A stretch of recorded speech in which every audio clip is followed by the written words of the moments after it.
C'est peu de dire que le rapport de force est inégal entre les lanceurs d'alerte et les multinationales, ou administrations, auxquelles ils se mesurent au nom de l'intérêt général et de la vérité. Aucun ne sort indemne de ce combat, d'autant que les pouvoirs publics peinent à mettre en place la protection juridique qui devrait les accompagner. Au nom de la vérité, ils ont témoigné. Mais les grands groupes n'ont aucune pitié pour ceux qui sortent du rang.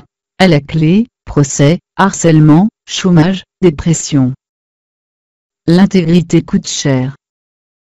Asphyxiés par les procès, chamboulés dans leur quotidien, inquiets pour leur avenir. Dans une société où le culte de la hiérarchie est davantage ancré que celui de l'intérêt général, les lanceurs d'alerte mènent le combat d'une vie, la leur. Un combat dont les pouvoirs publics peinent encore à définir les contours, et l'indispensable protection juridique qui devrait l'accompagner. Multinationales ou institutions reconnues, les Goliaths qu'affrontent ces nouveaux David ont l'argent et les réseaux, pour étouffer toute affaire gênante les concernant. Autant d'armes dont sont dépourvus celles et ceux, qui un jour, oseront rompre le rang. Des lanceurs d'alerte, aucun n'a sorti indemne. Malgré les avancées législatives récentes, et la médiatisation de certains scandales, le rapport de force n'est pas encore favorable à ces hommes, et ces femmes qui remettent en cause l'ordre établi en disant la vérité. Elle heurte, elle fait mal, elle choque, et que personne ne veut ou ne peut accepter.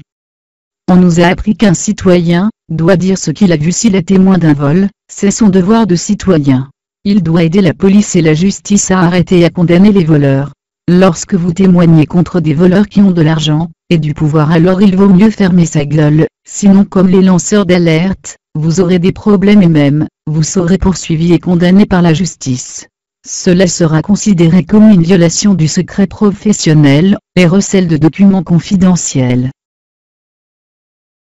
Arrêtons ces riches et élites qui font voter des lois par nos responsables que nous avons élus pour protéger leurs magouilles, et pour faire condamner les honnêtes gens à leur place. Arrêtons d'être cons. Citoyens, il est temps de changer.